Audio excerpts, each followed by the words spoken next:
சுரக்காய் சாம்பார் தான் இன்றைக்கி நம்ம செய்ய போகிறோம். உடல் சூட்டை தணிக்கக்கூடிய தன்மை இந்த சுரக்காய்க்கு உண்டு. அதனால் கிடைக்கும்போது இந்த சுரக்காயை உணவில் சேர்த்துக்கிறது ரொம்ப நல்லது. நான் ஒரு பேனில் ஆயில் விட்டுக்கிறேன். ஆயில் சூடானதுமே கடுகு, உளுத்தம்பருப்பு சேர்த்துக்கிறேன். கருவேப்பிலை சேர்த்துக்கிறேன். 2 பச்சை மிளகா சேர்த்துருக்கேன். நீள்வாக்கில் வெங்காயம், நான் 2 வெங்காயம் நீள்வாக்கில் கட் பண்ணி சேர்த்துருக்கேன். சால்ட்டு சேர்த்துக்கிறேன். மஞ்சள் தூள் சேர்த்துக்கிறேன். வெங்காயத்தை இந்த ஆயிலையும் நல்லா வதக்கிக்கலாம். வெங்காயம் நல்லா வதங்கினதுக்கப்புறமா தான் நம்ம தக்காளி சேர்க்க போகிறோம். நான் மீடியம் சைஸ் தக்காளி 2 தக்காளி எடுத்திருக்கேன். அதை வெங்காயத்தோடு சேர்த்து நல்லா வதக்கிக்கிறேன்.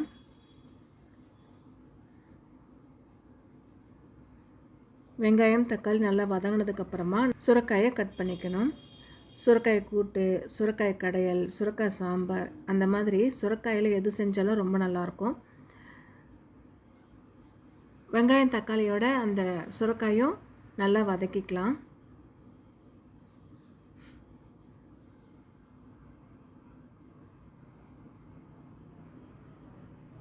இப்போ ரெட் சில்லி பவுடர் சேர்த்துக்கிறேன். வீட்டில் அரைச்ச ரெட் சில்லி. சாம்பாருக்கு ரொம்ப ரெட் சில்லி போட தேவையில்லை. நான் ஒரு 4 டீஸ்பூன் அளவுக்கு நான் சேர்த்துருக்கேன். இது சின்ன ஸ்பூன் தான்.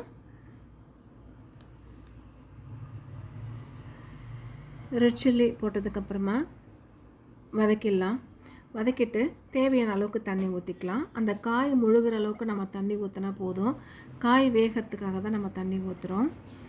ஒரு 10 நிமிஷம் குக் பண்ணால் காய் நல்லா வெந்து வந்துடும். இப்போது மூடி வச்சிடலாம்.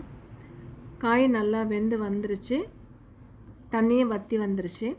இப்போ ஏற்கனவே கடைஞ்சி வச்சுருந்த துவரம் பருப்பை இதில் நம்ம ஊற்றிக்க போகிறோம்.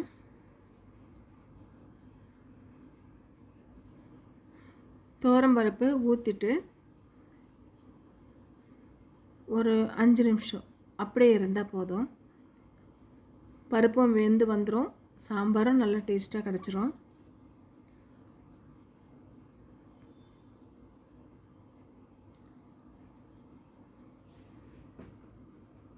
இதில்